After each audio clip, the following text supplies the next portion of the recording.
When you see it live. Hey, everybody. This is a very odd time of day for me to be doing a live, right? Yes. Let me get this guy. Okay. So, anyway, I'm going live. I'm live, which this is the middle of the day here. Normally, I'm going live at 9 p.m.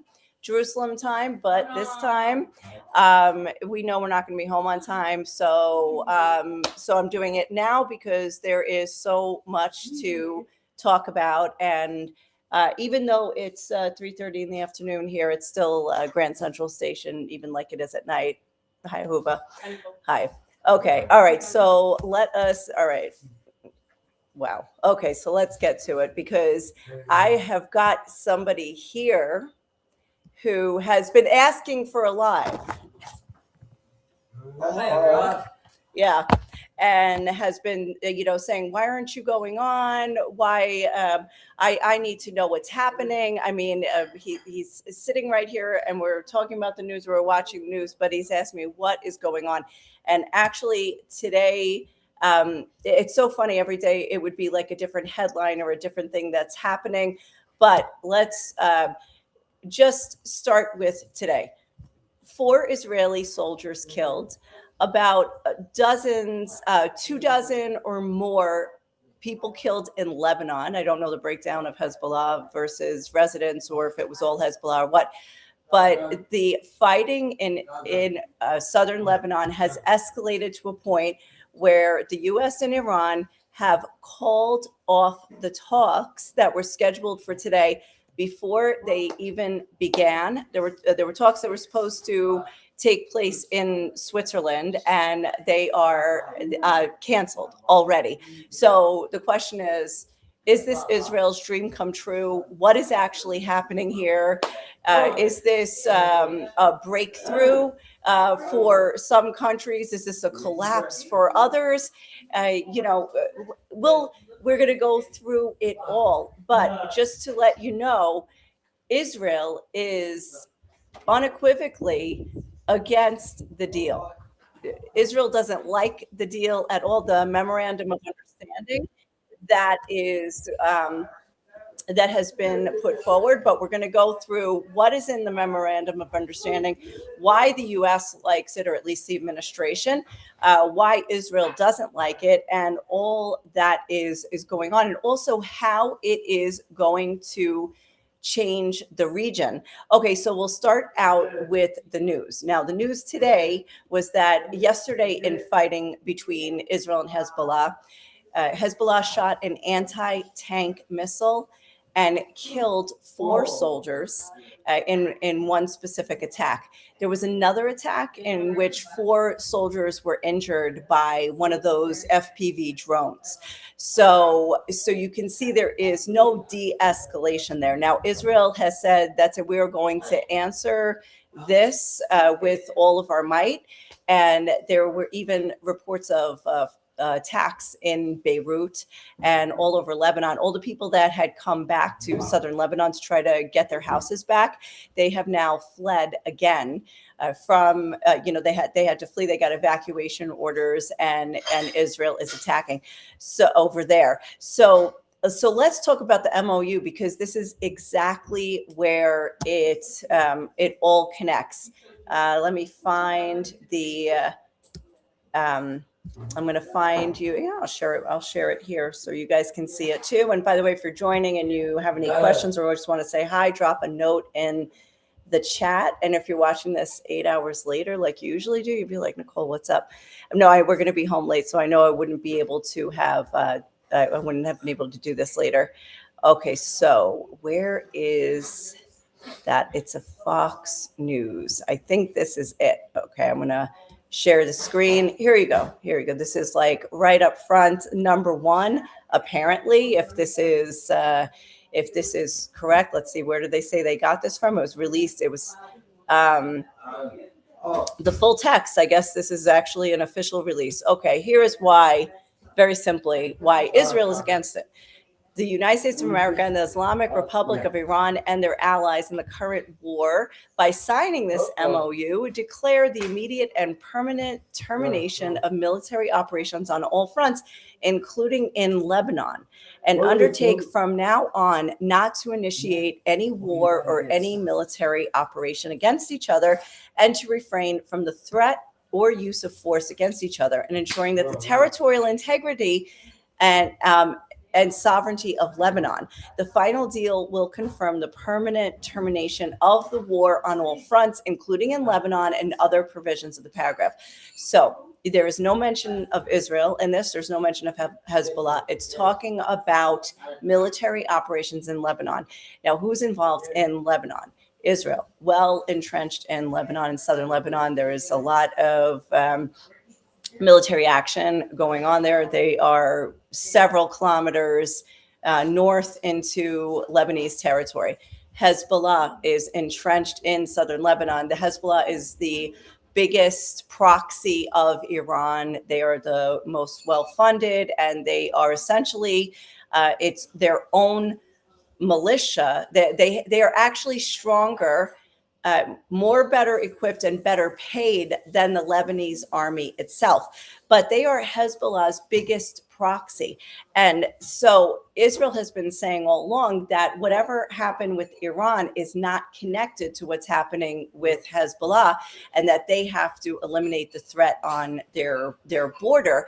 And after they gained so much territory, it's not going to be easy for them to give it up.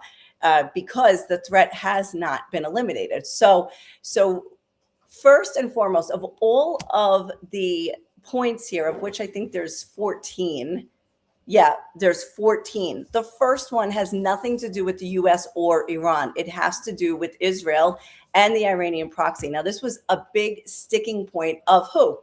Of the Islamic Republic. This is what they wanted more than anything, because when they can have Hezbollah active in Lebanon, it means they can control the Lebanese politics because Hezbollah is part of the parliament, and it means they still have a pipeline from Iran to the Israeli border. So that is why it's such a big deal for Iran to have this in place. So Israel, of course, was saying, no way, we're not going to go into a draw. I think they agreed to some, we're going to stop, like maybe we'll stop fighting, but we're not going to withdraw territory from territory that we've gained. And also, if we get attacked, we're going to attack. And as it has gone in this ceasefire, there has never been a day where there hasn't been an attack. Okay, so what else? The U.S. and Islamic Republic of Iran are going to respect each other's sovereignty and territorial integrity, and they will refrain from interfering in each other's internal affairs. I mean, okay, like that's kind of a funny point. I guess that's basically saying we're not going to try to change your regime. Don't worry. All right, number 3, U.S. and Iran commit to negotiating and achieving a final deal in 60 days, which can be extended with mutual consent. So really, this is not a deal to end all deals. This is the beginning of talks for like another 60 days, and then whatever happens after that. So I'm going to get to a little bit of analysis, but I had somebody that in an article that I wrote, she had said that she fully expects the Iranians to drag this out like another 60 days and another 60 days. So anyway, we'll see what happens there. Okay, so immediately upon signing the MOU, the U.S., which hasn't been signed or not, because at first it was supposed to be signed Friday, but Trump said, we already signed it digitally. He said that like earlier in the week. And then he went ahead and signed something on Wednesday night. But, so I don't know if it's technically signed. I don't know if Iran also signed it, but Trump's mentioned signing it. He said he signed it, or he made a big show of signing something at the G7 in Switzerland. So who knows? Is it signed, not signed? I don't know. Okay, so the U.S. will begin removing the naval blockade, and the Islamic Republic will fully end the naval blockade. Or they'll end it within 30 days. The U.S. will begin the removal of the blockade, which will end in 30 days. During this period, the traffic of vessels will be in proportion to the numbers of pre-war traffic, etc. Okay, then number 5, Iran will make arrangements for safe passage with no charge for 60 days, only from the Persian Gulf to the Sea of Oman and vice versa. The traffic of commercial vessels will immediately start in considering the needs for removing industrial military obstacles and demining by the Islamic Republic of Iran will be instated within 30 days. The Islamic Republic of Iran will conduct dialogue with Oman to define the future administration of maritime services in the Strait of Hormuz. Now, what does that mean? They have been saying they're going to charge tolls, Oman and Iran together, by Iran during this whole 40 days of fighting. Now they're working together and they're going to charge tolls. No. So there were no tolls before the war, by the way. Okay, so U.S. undertakes with regional partners to develop a definitive, mutually agreed plan for $300 billion of reconstruction of Iran. So now the question is, from who? You know, there's been talk that Qatar, the UAE are giving money. I don't know. Saudi Arabia, who knows? We don't know. So also, the U.S. is terminating sanctions against Iran. The sanctions that were in place that were crippling Iran. The Islamic Republic affirms it will not procure or develop nuclear weapons. But you know what Trump said the other day? He said, why can't they have weapons? Everybody else in the area has weapons. You know, anyway, so this is, they say the final deal will confirm the provisions, but they say that Iran has agreed to resolve the disposition of stockpile of enriched material. And anyway, this still has to be hashed out, and we'll see what happens. Okay, pending the final deal, the U.S. and Iran agreed to maintain the status quo of the nuclear program, and the United States will not impose any new sanctions. The U.S. Undertakes that it will terminate sanctions again on Iranian crude oil, etc.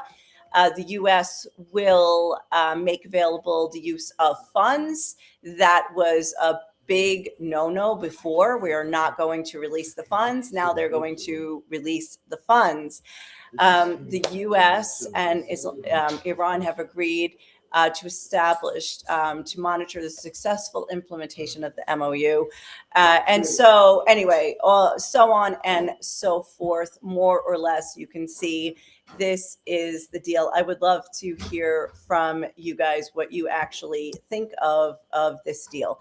I'm going to now share. Now, remember, we talked about, whether or not the regime change was part of it. And that now Trump had said regime change is not part of the mission in why they went to war with Iran. But if you remember back in January, when there was protests by the Iranian people, they were rising up and then they got quashed and then the internet was shut. It ended up being shut for 100 days. Do you remember this quote that I am going to play for you now? Let's go back to the beginning. The way to all Iranian patriots, keep protesting, take over your institutions if possible, and save the name of the killers and the abusers that are abusing you. You're being very badly abused. If the numbers are right now, I hear 5 different sets of numbers. I hear numbers. Look, 1 death is too much. But I hear much lower numbers, and then I hear much higher numbers. But I say save their names because they'll pay a very big price. And I've canceled all meetings with the Iranian officials until the senseless killing of protesters stops. And all I say to them is help is on its way. You saw that I put tariffs on anybody doing business with Iran. Just went into effect today. And I say make Iran great again. It was a great country until these monsters came in and took it over. And it's all very fragile. What would have happened to us? I'm telling you. If I didn't win this election, what would have happened to us? And by the way, to all... All right. So you heard that. Help is on the way. Help is on the way. Keep protesting. Take names because we're coming. We're coming to save you. So, maybe not regime change in and of itself, but for sure, he was talking about going in and saving the people from this regime. So now let's watch another video. This is from this week. Let's see. This is here's one. Here's a little bit from here. We're only going to listen to a little bit of this. I think they're very smart. I think they're far less radicalized, and I think they're really good. They love their country. You talk about regime change. Nobody will say that, but I guess their one set of leaders is all gone. Their second set of leaders is all gone. Their third set of leaders a little bit gone, but for the most part, and frankly, I think that's regime change. I think they're going to behave much differently. I think they see a different way of life that they were never exposed to. So the one thing I didn't want to see is economic catastrophe. If you kept this going, that could have happened. But all I know is every time we talked about the possibility of peace, the stock market shot up like a rocket ship. It never went down. They didn't like it. The people, the stock market is more brilliant than anybody there is, including the people on this stage, other than me, of course. Okay. All right. That's it for that. Okay. So he says regime change. Well, we kind of did regime change because, we killed the first set of leaders. And so then we got the second set of leaders. And so the third, yeah, but they're good. They're not so bad. So, Trump has had many, many statements on the leadership of Iran. Now, of course, the new leadership is actually the son of the leader that was killed on the first day. So when he, talks about regime change, the regime hasn't changed. It's still the Islamic Republic. What we can understand about what's going on over in Iran is that there are hardliners who don't want to have a deal. They didn't want to make a deal. But in any case, they're all casting it as a victory for Iran.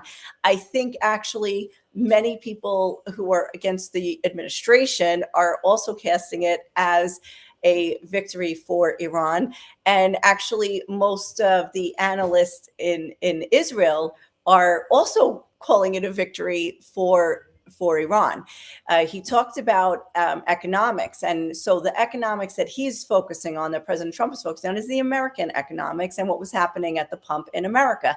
Now, because in Iran, they were subject to sanctions and they were being withheld, those funds. And so now they are getting all the funds, and they have lifted the sanctions. So basically, Iran's economy will probably start to improve. Also, they will now be able to they'll be able to get their oil out as well, because of the caps that were on their oil, those are now going to be lifted. So they're going to be able to do that as well. So anyway, so this is why many Israeli analysts are also casting this as a victory for Iran. One person said, his name is Tamir Morag. He said, this is a total liquidation sale of President Trump. In my opinion, there has never been such a huge gap in history between a brilliant military victory, which the U.S. and Israel had basically they really had them like on the run in some ways. So, they were pummeling. Remember, they were pummeling the besieged checkpoints, and they were going after like the IRGC and the leadership. Like they had like unbelievable intel that they were going after. Plus, they were destroying missile sites and stuff like that. But anyway, he says there's never been such a huge gap in history between a brilliant military victory and such a humiliating political defeat.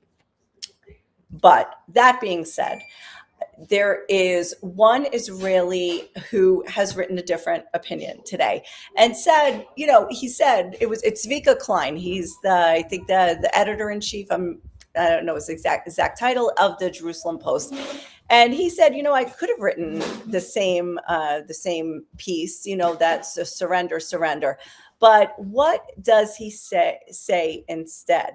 He said that actually what we saw and what we're seeing by the U.S. is not so much like, oh, they are forsaking Israel, but they're saying like, you know what? We're doing this for us. Israel is doing, America is doing what it needs to do for America. And the rest of you, we just respect you as a sovereign nation, and you do what you need to do. So I'll just look over. We'll just go through a little bit of his column. I need to keep an eye on the clock here. He wrote here. Let's get rid of the ad. Okay. Israel just met the America that comes after Trump. Here is a bet you can hold me to. The respect from the U.S. lasts. The protection that used to come with it does not. And it gets tested before the year is out, probably in Lebanon. So, he talks about how, like bad deal for Israel. This is what all the Israelis are saying. And he said when you can get like the former Prime Minister Ehud Barak and Bezalel Smotrich, who's the current far right finance minister, head of like he's in the settler movement. When you can get them to agree on something, it's bad. Or he says, I get suspicious. So he said, so what is the betrayal story miss?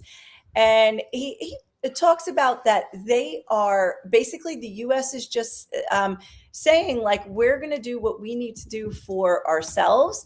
And we respect you as a country. We're not necessarily going to protect you anymore. You're on your own.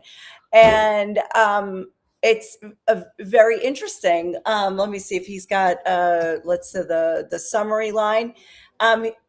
He says, between now and then, the job is not to grieve and not to gloat. It is to turn respect into one currency that ignores everyone's mood. Weapons we build ourselves, the odd new map from Somaliland to Kazakhstan, a country that has quit organizing its survival around being loved. So instead of being the Israel that is loved, we need to be the Israel that is respected. Now, none of this helps. The morning the rocket lands and Washington says nothing, but the quiet this week is the sound of a small country handed the keys by people who will never adore it and be taken seriously anyway. This is what growing up sounds like. We are overdue. It will cost us, but is it still the better deal?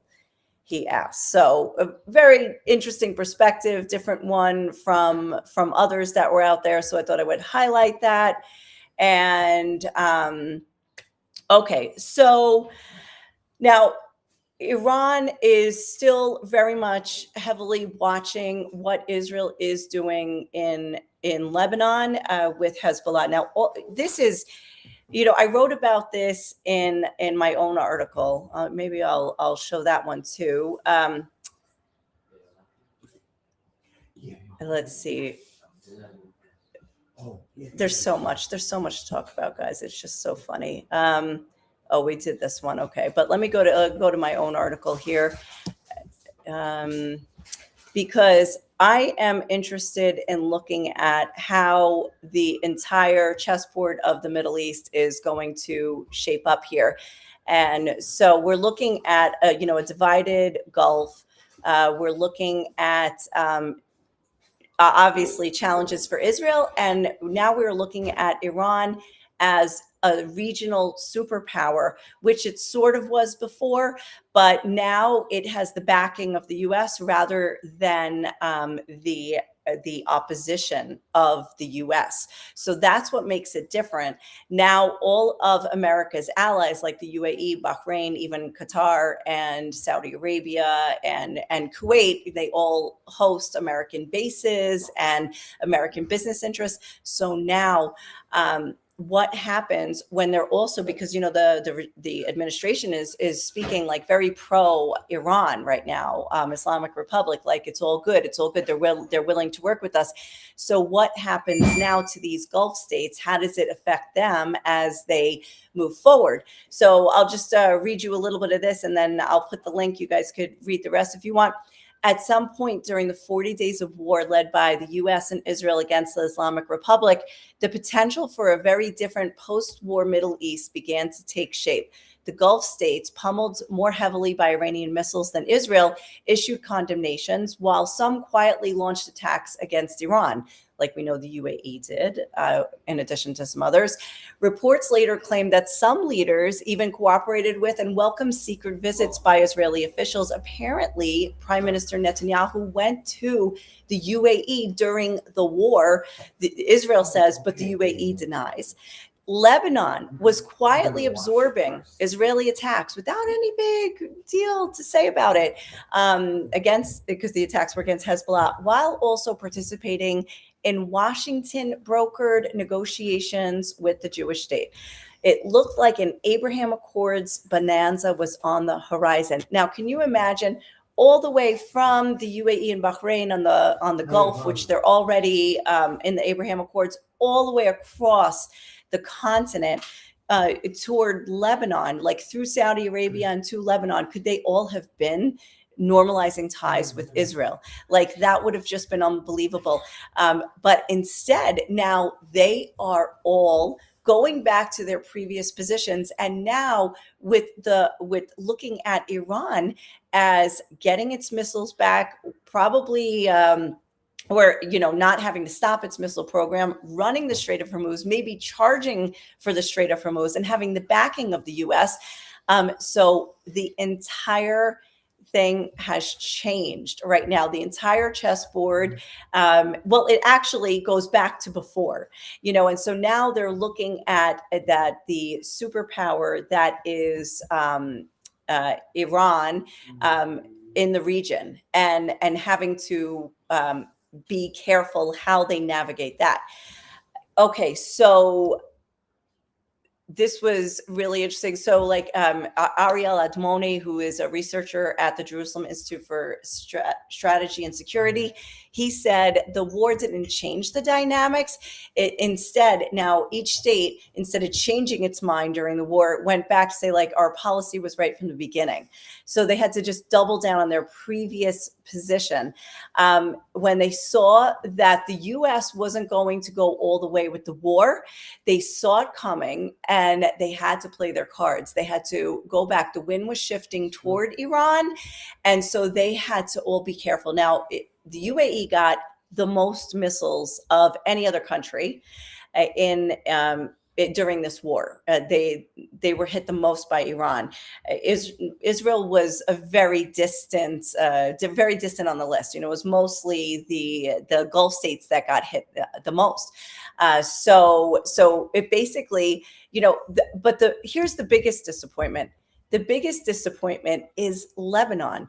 The Lebanese government was actually on its way to negotiating with Israel for the first time. They have no diplomatic ties, but their ambassadors met in Washington, hosted by the Trump administration, to reach deals. And this is all happening while there was a war and a ceasefire war going on between Israel and Hezbollah. And nobody said anything. Like, that was okay. They could continue to do that and still have talks. Now, if Lebanon is serious, as it has voted to disarm Hezbollah, it cannot do it on its own. So it looked like, in some ways, they were waiting for Israel to do it for them through this this war / ceasefire war that's been happening for the last few months. So basically, now, what does it do? Here's the crux of the matter. It's not just Hezbollah, and they will still be there. Iran maintains a say in Lebanon. So this goes against what many people thought was the whole point of having normalization agreements. It was to break the Iranian strongholds in the area. But now Hezbollah stays. Hezbollah is strong. Hezbollah is in parliament. They have like a military. They are well funded and well equipped. And now they are going to still have, they're going to be there. They get to keep their place there according to this deal, which means Iran still has a say in what happens in Lebanon. So if that's the case, how do the negotiations between Israel and Lebanon continue? Anyway, so that is, this is what Seema Shine says. To make sure that Hezbollah is a major actor a political actor in the Lebanese arena by allowing Iran to decide what will happen in Lebanon. The U.S. is giving Iran the possibility to continue and support Hezbollah and to make sure that Hezbollah is a major political actor in the Lebanese arena. Oh, that's a repeat. Wow. I hope, too bad the editor didn't catch that. Oh, man. Okay. Anyway, so let me get off that. I see that there are amen. Daniel's amening me. I love it. I have some questions here. Okay. Dad has a question. Oh, and somebody's watching from France. Hi, William. Thank you for joining. Okay. All right. So Dad heard that the reconstruction of Iran will cost trillions. Wait, what is this? What is this? Can I do this? Did I just totally annihilate myself? No, I am here. Will cost trillions. Iran will get whatever money from the sale of their oil and whatever Qatar will give it. And it will take years for Iran to recover. Okay, where'd you hear that? Right. Oh, from Ray. Okay, well, it will probably, you know what? Iran probably isn't so interested in the reconstruction of Iran as much as it is of its programs, like its missile programs and its other weapons. So probably the money like happens like in other states that are run like this. The money that does come will go toward its priority, which will be probably to rebuild the IRGC, to rebuild the weapons, and then later to rebuild bridges and tunnels and things like that. So yeah, so now Qatar and the UAE were denying their involvement in the funds, I think, or maybe the UAE even said, we're not doing this, we're not giving you money because of what you did to us. But you know, the whole Qatar was not even, and this is so interesting, Pakistan was the mediator of this whole thing. And yet in the last few hours before they announced it on Sunday, suddenly Qatar was in Tehran and Hezbollah had a missile land in Israeli territory. And then Israel said, we're going, if that happens, we can hit Beirut, because those are the new rules of the ceasefire. That's the ceasefire engagement rules that have been made up. So they went into Beirut. And so everybody had to hold everybody back from going into, like everybody on the playground beating each other up. So Qatar was in Tehran at the time and was like, oh, guys, we will hold them back if you just sign the deal. So they signed the deal that day. But what was Qatar doing there? So both the analysts I spoke with, and they said more or less the same thing. Qatar is everywhere when it comes to the deals. And look where they are now in the G7, sitting right next to President Trump. Trump saying, hey, you're a great guy. He's saying to the emir of Qatar, you're a great guy. You're great. It's gonna, and what is he saying now about Netanyahu? I'm going to show you. I'm going to show you because this is interesting. Okay, so we're gonna see what he's saying now, instead not about Qatar, but about the Prime Minister of Israel. You ready? Now, I'm not happy with the way Israel has handled themselves with Lebanon and with Hezbollah. Blaming the blaming the Israelis now, and I am gonna move it up to a little to remove its troops in line with the Iran peace deal. Without the United States, there would be no Israel. Without me, there would be no Israel. And you don't have to knock down an apartment house every time you're looking for somebody. And this is why. Okay, so how the tables have turned. going from, best friend, best ally, and everybody wondering between Israel and is Netanyahu convincing Trump, or is Trump convincing Netanyahu? Well, let's put that to rest now, that argument, because I think I said this in the last one. Nobody controls President Trump. He does what he wants and says what he wants. So he turned very fast from working with Israel and all these lovely like bro things that they said, him and Trump and Bibi, and now nope, he is back to Qatar and Iran. Okay, I have a few comments here. Tim says Trump's on crack. And Joel says, we eschatologists believe this bad Iran deal will strengthen the Abraham Accords by adding great nations. Turkey is watching as they add Magog partners for an eventual war. So it's 3 deals brewing. Oh my gosh, that is interesting. That also reminds me, what I didn't talk about, speaking of Turkey, is Giuliani. But I cannot even start getting in there now, because now not only is Trump talking about how great the leader of Qatar is, I think he also totally loved on Sisi from Egypt, while throwing like Netanyahu under the bus, which, by the way, it's starting to show in the polls. Netanyahu is like tanking in the polls. The election's in about 3 months. I'm not saying that this is the way it's going to end up, but he's going downhill fast. And Netanyahu is, and other parties are picking up. So it's like totally impacting. This whole MOU has impacted Likud and Netanyahu.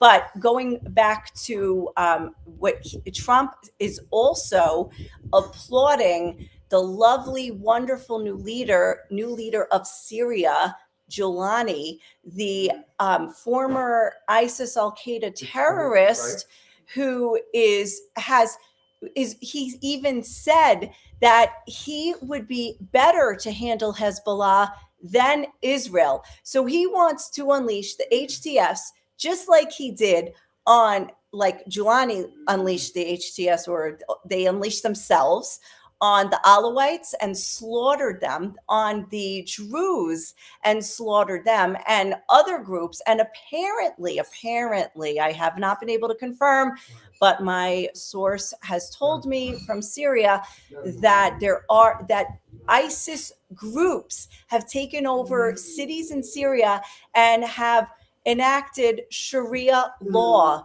in parts of Syria. Now, this group of rebels that are now running that are the Syrian military, the current Syrian military, hate Hezbollah, and so they apparently he has his troops on the border with Lebanon. So we don't know what's happening there. I don't have time to go into it. I actually have to go. So I'm going to have to end this. One more comment. Tim says, without the U.S., Israel would have had a tougher go. But they have been, oh gosh, guys, I can actually put them on the screen. I totally forget about this. But they've been around a little longer than us, and have been fine with the Lord's help. That is a very spiritual position on that. Now, Israel would probably just do what it does, which is mostly intelligence type attacks. Like, they knew where the Ayatollah was, they knew where the pages are, stuff like that. So they might have done that on their own anyway. Let's say Trump thinks, this is also Tim, all of this revolves around him. If it helps his ego, it's good. If it doesn't, it's bad. He wants credit. I'm fine with that, as long as it's what God wants. I have no clue what God or Trump want at this point. I'm so confused. Anyway, I'm going to leave it at that. And I will be back in probably a couple days from now. But anyway, thank you for joining. And let's see what happens. As of now, the talks are still called off. And does that mean it's the end? I don't know. Since last night, the Israeli army has struck 100 Hezbollah targets in Lebanon. Oh boy. Okay. Anyway, that's it for now, guys. Have a good week.